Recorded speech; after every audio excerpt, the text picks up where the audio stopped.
Saludo para todos.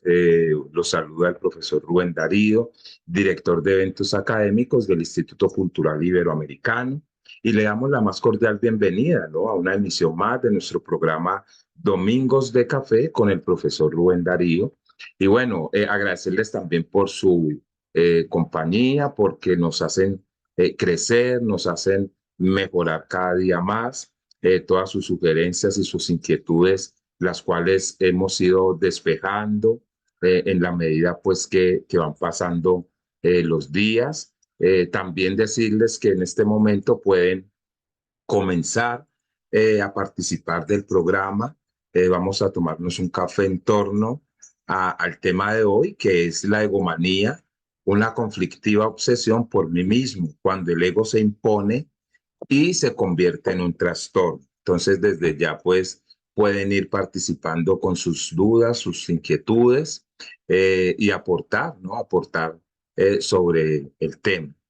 Bien, entonces, antes vamos a hablar un poco, vamos a tratar de hacer historia sobre este término egomanía y de dónde proviene, ¿no? Este término es un término que proviene de la psiquiatría y se utiliza para describir preocupaciones excesivas por el ego, ¿cierto? La identidad o el yo, y aplica la misma preocupación, digamos, a cualquiera que siga sus propios impulsos no gobernados, ¿ya? Es decir, que se está poseído por delirios de grandeza y grandeza personal, ¿sí? Siente una falta de aprecio.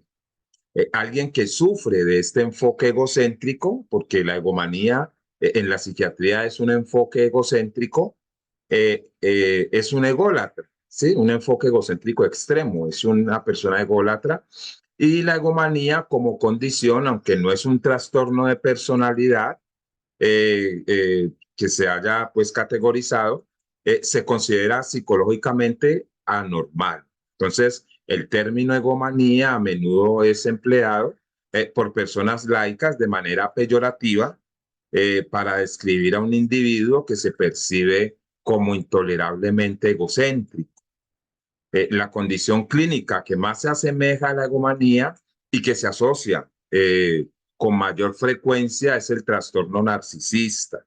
Bien, entonces, bueno, ahora vamos a hacer un poco de historia brevemente antes de pasar, digamos, a mostrar las manifestaciones de la egomanía y cómo es una persona, digamos, que sufre o que padece este trastorno cuando se ha convertido precisamente en un problema que no puede, digamos, controlar, ¿cierto? Cuando el ego se ha impuesto. Entonces, la egomanía adquirió la importancia polémica a finales del siglo XIX, ¿sí? Por Max Nordau, uno de los primeros críticos que percibió la centralidad del concepto del egoísmo para comprender el modernismo, ¿no? Con críticas a la ideología de egomanía. Max Nordau distinguió el egoísmo de la egomanía porque dijo que el egoísmo, como una falta, lo describió al egoísmo como una falta de amabilidad, ¿sí? Manteniendo la capacidad de cuidarse a sí mismo. Mientras que la egomanía es una condición en la que uno no ve las cosas como son, no comprende el mundo, eh, no comprende el mundo y no puede adoptar, digamos, una actitud correcta hacia él, ¿ya? El ataque de Max Nordau estaba dirigido precisamente a la vanguardia del fin de siglo.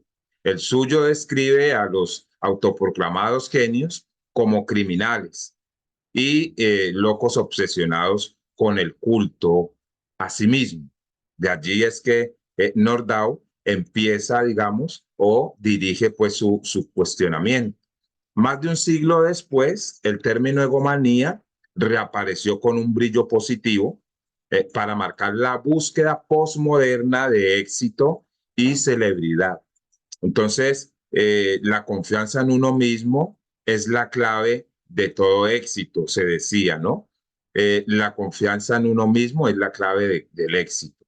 Por el contrario, las personalidades reticentes, pueden ser etiquetadas de una forma de egomanía si no está dispuesto, digamos, a ceder o a mirar que está en un error, ¿cierto? Porque una de las características de la egomanía es precisamente no poder identificar o no poder reconocer que se está pues en un problema, en un conflicto consigo mismo y que al final este problema o este conflicto va a terminar perjudicando su entorno. Entonces, miremos lo que es, miremos cómo se manifiesta, ¿sí? Este problema, ¿sí? Este problema de la egomanía.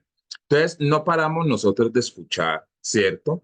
Que nos dicen que debemos fijarnos más en nosotros mismos, en conocernos mejor, en querernos más y ser la prioridad en la vida. O sea, que nosotros somos o debemos de ser nuestra gran prioridad. Estos consejos son perfectos, ¿ya? Estos consejos están bien cuando sufres de una baja autoestima, ¿de acuerdo? Cuando de pronto se ha tenido un problema que se haya marcado, eh, que haya hecho énfasis en tu amor propio, en tu autoestima y te haya perjudicado, está bien en prestar atención cuando le dicen que la prioridad debe de ser uno mismo.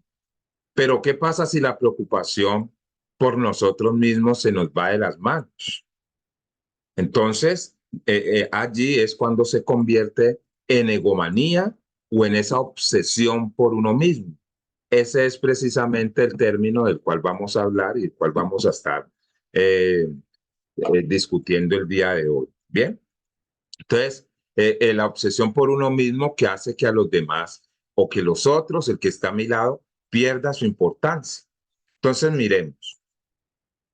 Eh, para comprender un poco este término, esto de la egomanía, ¿cierto? La egomanía es una obsesión por uno mismo y tiene que ver con una preocupación, atención y percepción exagerada de la propia persona.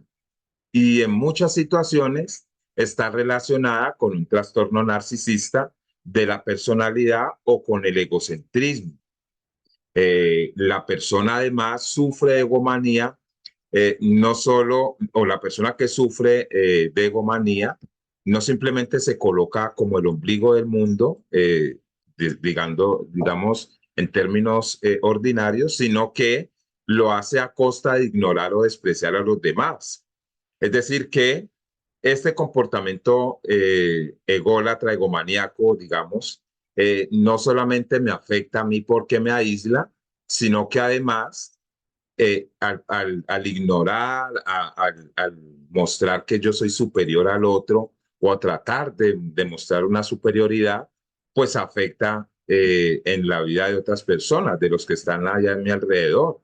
No hay duda de que la persona más importante en nuestra vida debe ser uno mismo, pero eso es algo que puede hacerse también teniendo en cuenta al otro, a los otros y al mundo, porque somos seres sociables, ¿sí? Y seres sociales. La egomanía es peligrosa porque tener cerca a una persona que sufre este trastorno acaba por desgastar a su círculo más cercano a nivel emocional y psíquico, ¿ya? Porque el deterioro de la autoestima de las personas que rodean a un egomaníaco es evidente, ya que la obsesión por uno mismo crece y crece sin parar a costa de pagar la luz de los demás, ¿ya? Es decir, que el ególatra o el egomaníaco, eh, tanto es su concentración en sí mismo, tanto es su deseo de brillar, que termina por apagar y por imponerse al otro. Entonces, en este sentido, es perjudicial para los que están alrededor porque termina por desgastar a estas personas. Al querer imponerse, al querer mostrarse como una figura más, pues las otras personas se van a ver afectadas en su autoestima, ¿sí? Vamos a mirar algunas, ahora pasemos a mirar algunas de las manifestaciones de la egomanía. A ver, en vista del peligro que corremos en compañía de una persona con egomanía, ¿sí? Y la espera de que esa persona reciba un tratamiento psicológico adecuado, será mejor observar y alejarnos en lo máximo posible. Es decir, que frente a una persona egomaníaca o que está pasando por esta situación de egomanía, digamos que yo prefiero retirarme para, digamos, no perturbar mi tranquilidad, ¿sí? Porque ahorita lo que se busca es que siempre encontremos la mayor paz mental posible. Entonces, si estas personas o alguna persona con esta conducta, con este trastorno o este comportamiento está en mi círculo, pues yo lo que voy a tratar de hacer es apartarme porque yo veo que no me conviene, porque yo veo que va a deteriorar o que va a desgastar mi autoestima. Y tomar esa decisión o tomar esa determinación es elegir o es decidir no verme afectado por la conducta de esta persona. Entonces, esta persona puede, digamos, ser un egomaniaco, tener ese comportamiento de egomanía, y yo elijo si ese comportamiento, si esa conducta van a afectar mi autoestima. ¿Cómo elijo para que no me afecte mi autoestima? Pues haciéndome a un lado, ¿sí? Nuestra salud también está en juego. Así que presta atención a los rasgos de las personas con egomanía. Bien, bueno, la persona, vamos a ir desarrollando algunas características, algunos rasgos de la personalidad egomaníaca con el fin de que la reconozcamos en nosotros mismos, pero también podamos identificarla en alguien que está a nuestro alrededor para tomar una determinación o de apartarnos, ¿cierto? O hacer, digamos, una vez identificado esta situación, pues mirar de qué manera esto no me va a perjudicar a mí mi autoestima, ¿ya? Y la mejor manera, pues diría yo, es digamos, apartarnos un poco, porque si esta es una persona que no decide cambiar, que no quiere tener un tratamiento diferente o un tratamiento pues para este problema, entonces va a ser imposible, ¿sí? Entonces miremos, una persona egomaníaca tiene una aparente seguridad de uno mismo, de sí mismo, ¿ya? La egomanía proporciona una aparente gran seguridad de uno mismo, pero es una apariencia. Por eso es simplemente mostrar una determinada manera, ya que se trata de una autoestima inflada y no de una autoestima alta. O sea que es egocéntrico, ¿sí? Es simplemente una, digamos, un deseo de ser. Y ese deseo de ser infla el ego de tal manera que aparenta tener seguridad en sí mismo, pero es todo lo contrario. Digamos que le sirve como un mecanismo de defensa.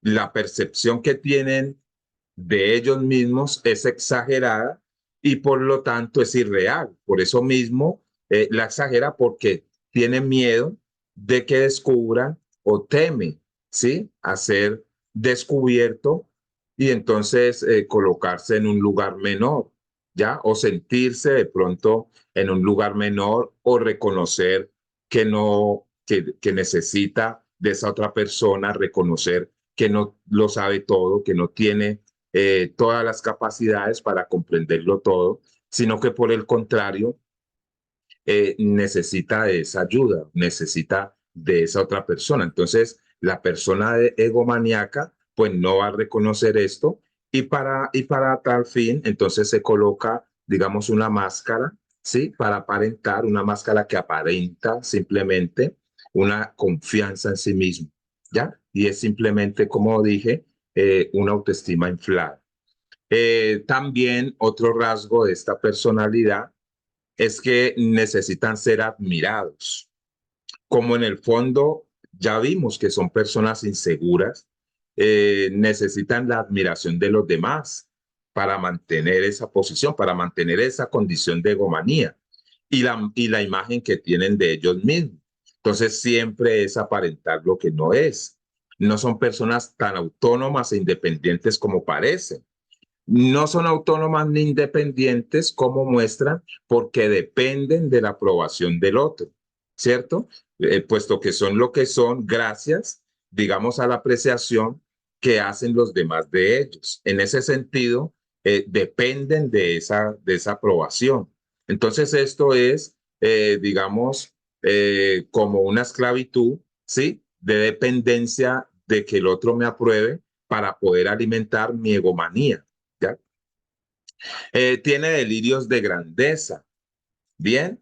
Entonces, esos delirios de grandeza suelen acompañar a las personas con digamos, con esta problemática. Exageran sus cualidades, sus virtudes y sus habilidades. Todo esto tiene que ver con el deseo, pues, de ser admirado, ¿sí?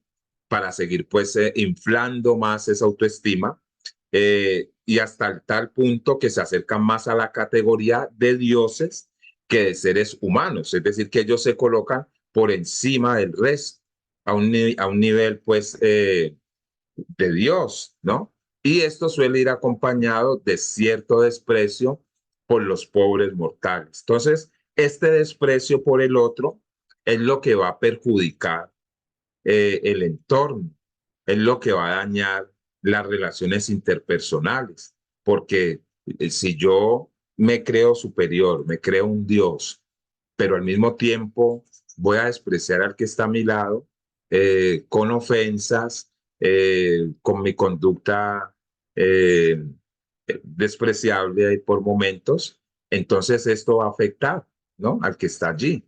De esa forma es que yo debo de entender y de identificar o si yo soy el egomaniaco o si hay personas a mi alrededor que tienen este tipo de comportamiento. A estas personas egomaníacas no les importan los demás. Entonces, reconocerás a un egomaníaco por el desprecio, por el desdén con el que le habla al mundo y con el que habla de las personas y del mundo, de la sociedad. Siempre parece estar resentido, ¿no? Siempre quiere tener ese deseo de mostrar y demostrar lo malo y de ser siempre frente a las situaciones una actitud negativa.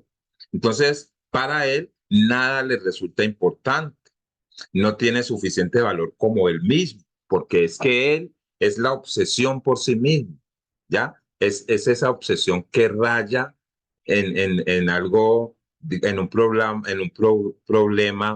eh, de locura, si se quiere, ¿cierto? Porque todo lo que gira es en torno a mí, yo soy lo mejor, casi hasta el punto de ser un Dios. Entonces desconozco al otro, no reconozco la diferencia del otro porque me impongo en ese otro, pues esto va a ser, ¿cierto? A dañar al otro, a perjudicar ese ambiente. Entonces, al desvalorizar a otra persona, al ponerlo por debajo, es sin duda una manera, digamos, de entrar en choque, en conflicto, y de si esa otra persona no reconoce o no tiene esto claro, o no, digamos, no tiene la suficiente conocimiento para manejar esta situación, pues seguro que su autoestima y toda su personalidad se va a ver afectada. Entonces, de ahí que el sentir desprecio por el mundo y de hablar con ese desdén establece una relación, sea el tipo que sea, con esa persona, tiene un alto riesgo para el equilibrio. Miren, esto aquí es bien importante porque cuando yo eh, sostengo una relación con una persona que tenga esta condición, ¿sí? O que tenga esta problemática, va a ser peligroso para mantener mi equilibrio emocional, ¿sí? Porque resulta que para estas personas todos los mensajes van a ser negativos, excepto lo que se refiere al mismo. Entonces lo que yo haga no le va a importar, lo que yo haga está mal, lo que hagan otras personas está mal, lo que hagan otros compañeros del trabajo, en su familia, en sus demás áreas o situaciones, pues siempre va a ser el mejor, ¿ya? Esto va a perturbar mi tranquilidad, como les decía hace un momento, pues porque una persona que siempre está mostrando es lo bueno de él y que descalifique mi trabajo, y digamos que sea un trabajo en equipo, que hayamos hecho con esfuerzo, con esmero, y que una persona de esta lo descalifique y que vea que lo de él es mejor, pues sin duda que va a dañar de alguna manera mi tranquilidad y mi ecuanimidad, ¿sí? Digamos que una persona de estas ve en el mundo otra manifestación, otra característica para reconocer a estas personas egomaníacas, es que ven el mundo con subjetividad, ¿sí? Desde el yo. Porque digamos que todo gira, dijimos que todo giraba en torno a sí mismo, en torno al yo. Entonces las personas que sufren de egomanía hacen de la introspección un mundo total de fantasía e ilusión, y sobre todo de grandeza descomunal, ¿ya? No logran ver con objetividad el mundo, sino que lo ven es desde sí mismo, es decir, eh, como el mundo son ellos, ¿cierto? No pueden mirar hacia afuera con objetividad, sino siempre señalando y diciendo cosas negativas.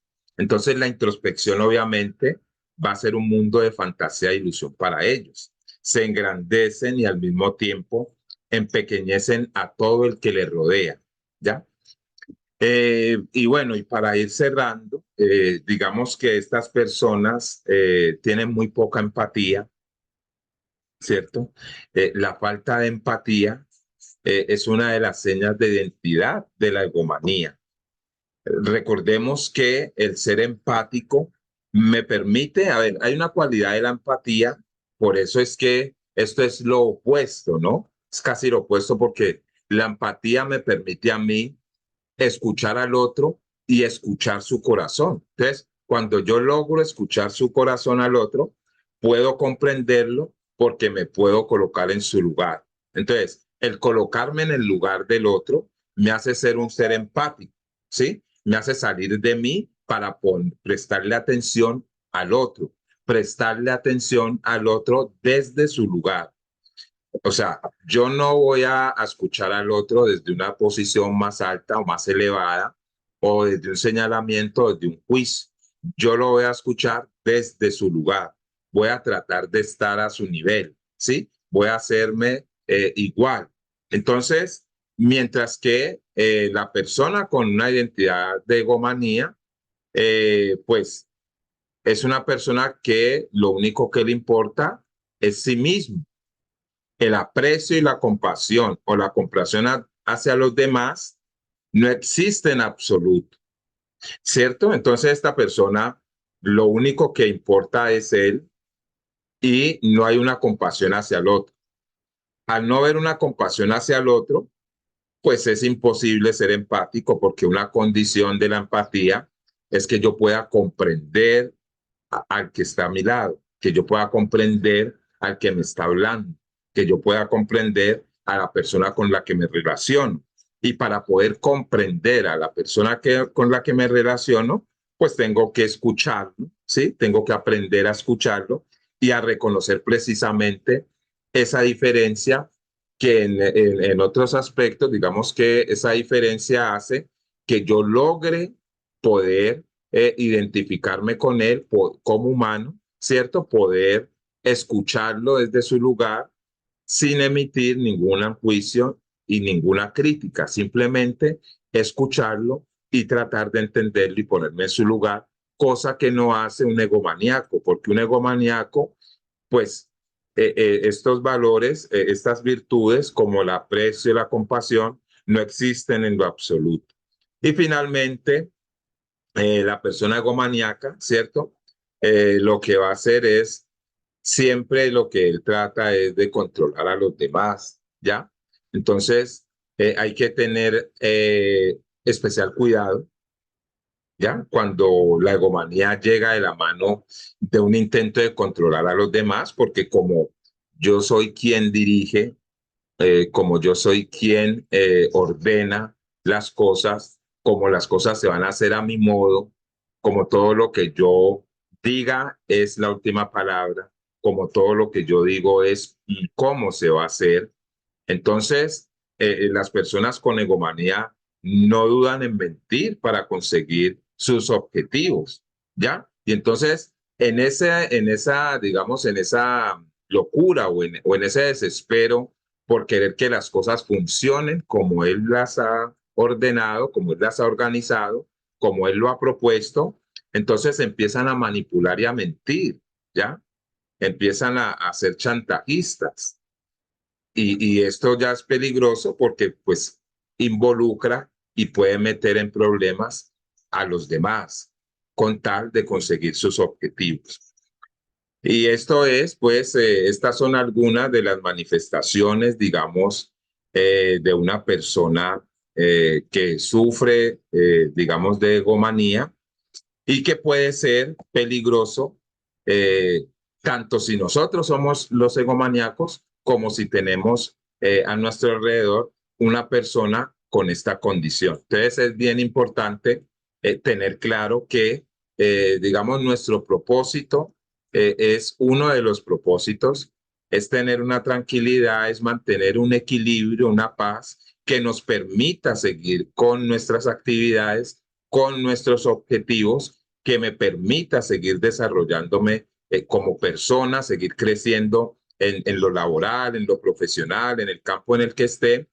Y frente a esta situación, lo que quiera interrumpir ese objetivo, lo que quiera interrumpir con ese propósito, pues yo tengo que tener cuidado, ¿cierto? Yo tengo que reconocer este tipo de conductas, de comportamientos con los que yo me voy a enfrentar, ya sea de mí mismo o de otros, para poder solucionar, ¿sí? Para poder tener un control de esta situación y que esto no interfiera con los planes y con los objetivos que yo tenga. Pero sobre todo que esto no interfiera con mi desarrollo personal, que estas situaciones no me angustien, que estas situaciones no me lleven a sentirme frustrado y a desistir, ¿no? A desistir de mis objetivos y de mis metas trazadas. Bueno, nosotros les agradecemos por haber estado allí, por habernos escuchado, por sus inquietudes que llegan al programa, que las vamos a estar pues despejando y invitarlos, ¿cierto? Para nuestra próxima misión, porque vamos a estar dialogando con un invitado muy especial, con una persona muy importante en el campo de las letras latinoamericanas. Un abrazo, un saludo y nos vemos.